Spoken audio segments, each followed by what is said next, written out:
विभीषण को अभय वर दे दिया लंकेश पल भर में। इसे कहते हैं स्ट्रेटेजिस्ट। मैं नहीं कहता कि आप विदेशी विद्वानों को मत पढ़ो, पर मानस इसलिए पढ़ो कि राम से बड़ा स्ट्रेटेजिस्ट नहीं है। जो चुनाव प्रबंधक बैठे हैं, जो वित्त प्रबंधक बैठे हैं, जो इक्विटी प्लेस करने वाले लोग बैठे हैं, जो शेयर मार्केट के लोग बैठे हैं, आप सोच कर देखो एक ऐसा भाई जिसको खुद के बड़े भाई ने लात मार के बाहर भगाया, वो जीवन में पहली बार राम से मिलने आया। अब आप मजा लेना, देखिए कथा कैसे खुलेगी। इसे कहते हैं स्ट्रेटेजिस्ट। पहली बार मिलने आए। राम ने पहली बार विभीषण को देखा, विभीषण ने पहली बार राम को देखा। पहले सुग्रीव आए, कहा कि रावण के छोटे भाई विभीषण मिलना चाहते हैं।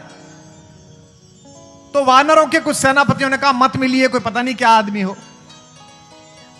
लेकिन राम ने कहा नहीं, अतिथि है, अतिथि जैसा भी हो मैं मिलूंगा, बुलाइए अंदर। एक छोटा सा युद्ध शिविर बना हुआ है, तो फिर भी लकड़ी का है, ऐसे ही पत्थरों का। उसमें राम एक शिला पर बैठे हुए हैं। सोच के देखिए, एक तरफ हनुमान है, पीछे शेषावतार लक्ष्मण खड़े हुए हैं, जामवंत, सब चारों तरफ लोग हैं। प्रवेश किया विभीषण ने, राम ने खड़े होकर अभिवादन किया और क्या कहा, आपका स्वागत है लंकेश। ये ऐसे है जैसे वार्ड का कार्यकर्ता दिल्ली में सबसे बड़े दो नेताओं से मिलने जाए और वो कहें आओ विधायक जी, तो वो समझ जाता है कि हमारा तो पक्का, बड़े वाले ही कह रहे थे आओ विधायक जी। क्या अद्भुत है। आओ लंकेश, अनुज सहित मिली ढिंग बैठारी। और बिठाया कहां, सामने कुर्सी नहीं दी, जिस शिला पर बैठे हुए थे उसी पर बिठाया। एक दो बार को तो विभीषण ने पीछे मुड़ के देखा होगा कि भैया तो नहीं आगे, लंकेश किसे बोल रहे हैं। लंकेश तो भाई साहब को बोला जाता है, मुझे क्यों बोल रहे हैं। यानी कि पहले दिन अपने समर्थन करने वाले आदमी में एक आशा का बीजारोपण राम ने किया कि चिंता मत कर, मैं हूं, मैं तुझे लंकेश बना दूंगा। अपने एम्प्लॉई में, अपने साथी में, अपने जीवन साथी में अगर आप अपना आत्मविश्वास निरूपित नहीं करते तो आप असफल पति हैं, असफल व्यापारी हैं, असफल नेता हैं। अगर आपके नाम का आत्मविश्वास उसके चेहरे पर नहीं है कि कोई चिंता नहीं है, मेरा नेता देख लेगा, मेरा जीवन साथी देख लेगा, मेरा बॉस देख लेगा, तो आप खराब लोग हैं। राम से सीखिए। अनुज सहित मिली ढिंग बैठारी। ये जो समरसता है, ये जो समाजवाद है, ये जो साम्यवाद है, जो आदमी परेशान हो उससे पहली बात क्या पूछोगे, ये पूछोगे और तुम्हारा स्ट्रेटेजी कैसी है, किला किधर से टूट सकता है, रावण के पास क्या हथियार, नहीं, ये तो बात की बात है यार। लोग पूछते हैं चुनाव कैसे जीते, मत कैसे मिले। मत मत गिनो, मत मत मांगो, लोगों का मन मांगो। मत तो अपने आप ही मिल जाएगा, मन मिल गया तो मत भी मिल जाएगा। उस हृदय के रास्ते से ही स्वीकारता जाती है, चाहे व्यापार की हो चाहे प्यार की हो। अनुज सहित मिली ढिंग बैठारी, बोले वचन भगत भय हारी। ऐसे वचन बोले जिनसे किसी भी भक्त का भय तिरोहित हो जाए। और क्या बोले, कहु लंकेश, हे लंकाधिपति, आज नहीं हो तो कल तो बनोगे ही। कहु लंकेश सहित परिवारा, आपकी फैमिली कुशल कुठाहर बास तुम्हारा। इन दिनों खराब जगह पे आपका परिवार रह रहा है, सब सही तो हैं, बिटिया सही है, पत्नी आपकी सही है, परिवार सही तो है। जिसका सेनापति अपने सैनिक से यह पूछने लगे कि और बिटिया सही है और बेटा सही है, वो व्यक्ति अपने सेनापति से पहले मोर्चे पर न्यौछावर होता है। ये राम का स्ट्रेटेजिक अलायंस। हो सकता है कि आपको लगता हो कि आज विजय इसके पास है और कल विजय उसके पास है, लेकिन अंततः विजय उसी के पास होती है जिसके पास राम जैसी मर्यादा हो। और यह शंका हर आदमी को होती है। यहां तक कि युद्ध करते हुए विभीषण ने जब पहली बार रावण को रणक्षेत्र में उतरते हुए देखा, तो रावण तो उतरा एयरफोर्स 1 में बैठ के मार मिसाइल विसाइल, रामचंद्र जी अपने वही एक वलकल, पैरों में चप्पल नहीं, है ना। उस तक को शंका हो गई। विभीषण ने कहा कि आप तो बिना रथ के हो और रावण रथ में है। यह देखकर विभीषण क्या हो गए, अधीर हो गए और कहा भगवान आपके पैरों में तो पदत्राण चप्पल भी नहीं है, इससे जीतोगे कैसे। यह जो मैं बोलने जा रहा हूं, लाइफ में कभी डिप्रेशन हो, लाइफ में कभी परेशानी हो, आंख के आगे से चीजें चली जाएं, उपलब्धियां आते आते ना मिले, कोई हानि हो जाए, यह विभीषण गीता की 8 पंक्तियां आप लिख के रख लेना, इन्हें बार बार पढ़ना, जीवन में उल्लास से भर जाओगे। जब भी आपको दिखे कि सामने वाला शत्रु, सामने वाला प्रतिद्वंदी ज्यादा शक्तिशाली है, तो आप ये विभीषण गीता की पंक्ति याद रखना। जब विभीषण ने कहा रावण रथी बिरथ रघुबीरा, देख विभीषण भयउ अधीरा। रावण रथी बिरथ रघुबीरा, गाइए।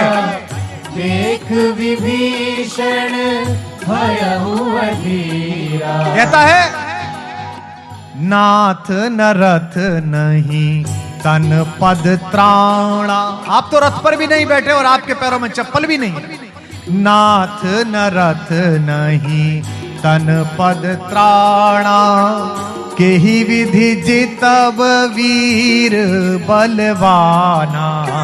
नाथ न रथ नहीं तन पद त्राणा, केहि विधि जितब वीर बलवाना। भगवान ने कहा तुझे दिख नहीं रहा, मेरे पास रथ तो है। कैसे है? सुना हूं सखा कह कृपा निधाना, जे जय होई सो स्यंदन आना।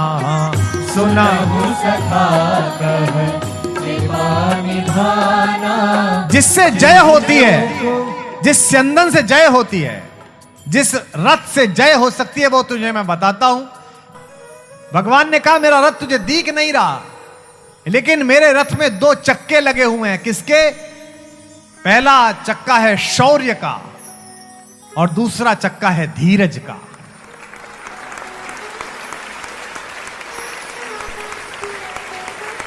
शौर्य रखिए और धैर्य रखिए। और मेरे रथ के ऊपर झंडा भी लगा हुआ है, जैसे यहां ये अपने अपने राम इस भगवे में लहर रहा है। राम के रथ में झंडा है क्या? सत्यशील दृढ़ ध्वजा पताका। सत्य और शील की दृढ़ ध्वजा लगी हुई है। घोड़े भी हैं। कितने घोड़े होने चाहिए अच्छे रथ में? 4। कौन कौन से? पहला घोड़ा बल, दूसरा घोड़ा विवेक बुद्धि। बल के साथ विवेक की बहुत आवश्यकता है। राम अकेले हैं जिनमें सब कुछ है, उसके बाद भी विवेक है। विश्वामित्र लेने गए तो दशरथ ने कहा मेरी सेना ले जाओ प्रभु। मैं चलता हूं। बच्चे को क्यों ले जा रहे हो? जवान है, मसे भीगी है, 15 साल का है। 15 साल के गए थे, आज तो 25 साल के को पता नहीं होता करना क्या है। 15 वर्ष के राम को विवेक पता है। विश्वामित्र ने कहा राजन आपका बेटा मुझे इसलिए चाहिए कि लड़ाई बड़ी है, खरदूषण ताड़का स्वभाव से है, और ये 4 चीजें हैं, इनमें से कोई एक आ जाए तो मनुष्य अविवेकी हो जाता है। आपके बेटे के पास चारों हैं, उसके बाद भी संयमित है, विनम्र है। इसलिए मैं आपको बच्चे को लेके जा रहा हूं। यौवनम जवानी, दूसरा धन पैसा आ जाए, तीसरा संपत्ति, और चौथा प्रभुत्व।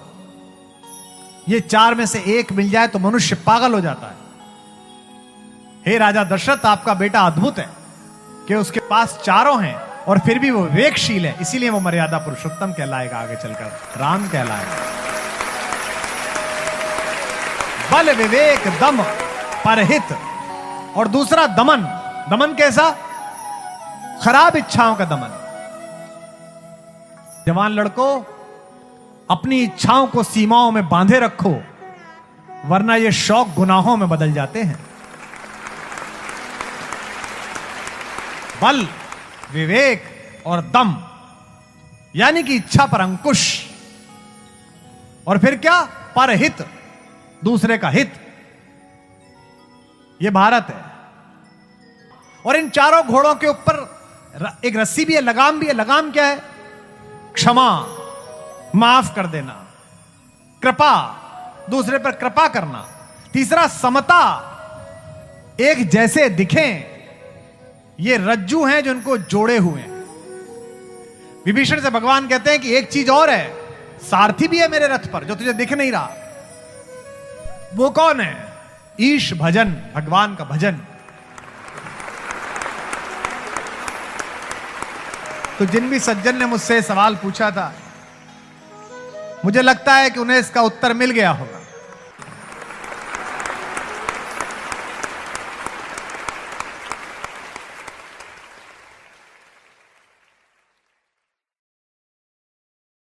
विभीषण को अभय वर दे दिया लंकेश पलवर। इसे कहते हैं स्ट्रेटेजिस्ट।